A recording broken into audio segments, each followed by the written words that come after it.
actions employing multiple threat vectors all along the western border. Pakistan employed UCAV, drones, long-range weapons, loitering munitions, and fighter aircrafts to target civilian areas and military infrastructure. Pakistan military also resorted to air intrusions using drones and firing of heavy caliber weapons along the line of control.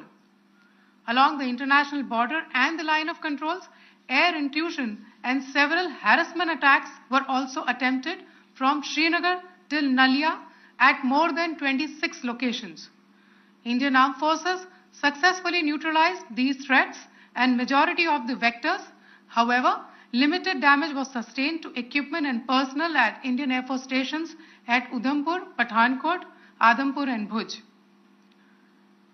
There were also several high-speed missile attacks noticed subsequently after 0140 hours in the night at several air bases in Punjab. In a deplorable cowardly act, targeting of civilian infrastructure also had taken place, where Pakistan attacked the Medicare Center and school premises at the air bases of Srinagar, Avantipur and Udhampur, yet again displaying irresponsible targeting of our civilian infrastructure. In a swift and calibrated response, Indian Armed Forces carried out precision attacks only on identified military targets. These included technical infrastructure, command and control centers, radar sites and weapon storage areas. Pakistan military targets at Rafiqi, Murid, Chaklala, Rahim Yar Khan, Sukur and Chunya were engaged using air-launched precision weapons from our fighter aircraft. Radar site at Pasroor and Sialkot Aviation Base were also targeted using precision munitions. While carrying out these responses, India ensured minimum collateral damage. Pakistan has also attempted to execute a continued malicious misinformation campaign with claims of destruction of Indian S-400 system at Adhampur, destruction of airfields at Suratgarh and Sirsa, BrahMos base at Nagrota, RT gun positions at Dehrang Yari and Chandigarh forward ammunition depot, with heavy damages to other military stations being propagated on social media. India unequivocally rejects these false narratives being spread by Pakistan. Along the line of control also, Pakistan has attempted multiple air intrusions using drones and conducted shelling using heavy caliber RT guns, targeting civilian infrastructure and killing some civilians. Heavy exchange of artillery mortars and small arm fire in Kupwara, Baramulla, Poonch, Rajouri and Akhnur sectors continued. Indian Army has responded effectively and proportionately, causing extensive damage to Pakistan Army. Pak military has been observed to be moving their troops into forward areas, indicating offensive intent to further escalate the situation. Indian Armed Forces remain in a high state of operational readiness. All hostile actions have been effectively countered and responded appropriately. Indian Armed Forces reiterate their commitment to non-escalation, provided it is reciprocated by the Pakistan military. At the end, I would also like to show you a few images of Air Force bases in the Punjab sector and Rajasthan sector, where it is mighty clear that we are debunking the Pakistani claims of causing destruction at these air bases. You can yourself see the normalcy in these Air Force stations. This is Sirsa, Suratgarh. The runways are intact.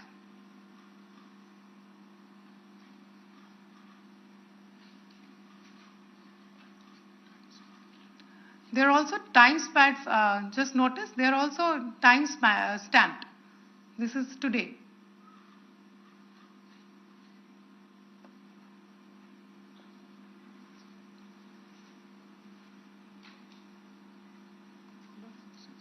Yes.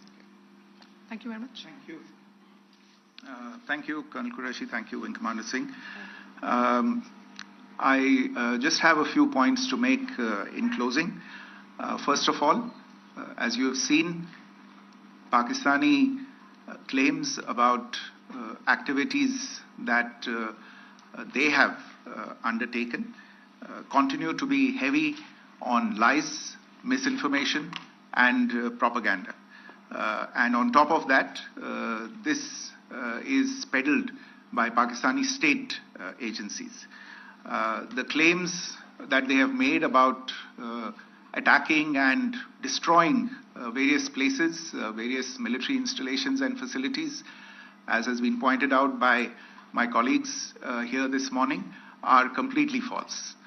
The claim about the Air Force station in Sirsa being destroyed, completely false, as you've seen.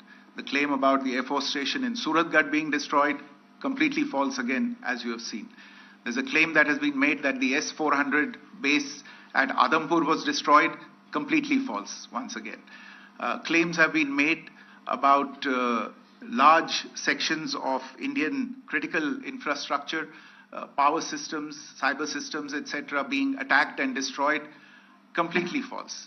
I would urge all of you and all those who watch this not to be misled by this tissue of lies that is being peddled by the Pakistani state for obvious purposes.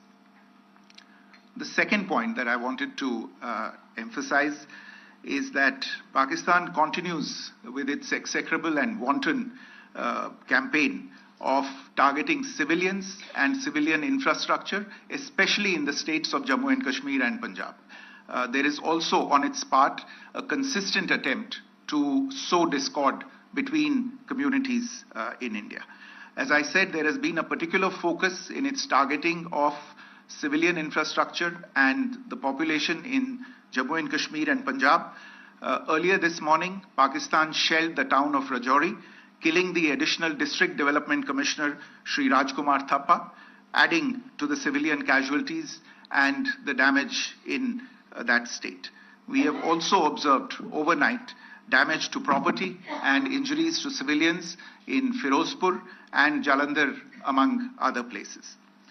Finally, as I said, Pakistani officials also continue to make ludicrous claims about India firing missiles towards Sri Amritsar Sahib. As I said, these lame attempts to divide India are doomed to failure. We have also seen in some of the remarks that have been shown on television that the Pakistani army spokesman seems to take great joy at the fact that the Indian public should criticize the government of India with regard to various issues. It may be a surprise to Pakistan to see citizens criticizing their own government. That is the hallmark of an open and functioning democracy. Pakistan's unfamiliarity with that, again, should not be surprising. And finally, there is this yet again completely ludicrous claim that Indian missiles have hit Afghanistan. Totally frivolous allegation. And I only want to point out that Afghan people don't need to be reminded about which country it is that has on multiple occasions in just the last 1.5 years targeted civilian populations and civilian infrastructure in Afghanistan. Ladies and gentlemen, as you would have gathered from this morning's briefing, we are dealing with an evolving situation. Accordingly, today we don't have the time to take questions, but we will continue to update you on this situation as we go along. Thank you all very much for joining us this morning.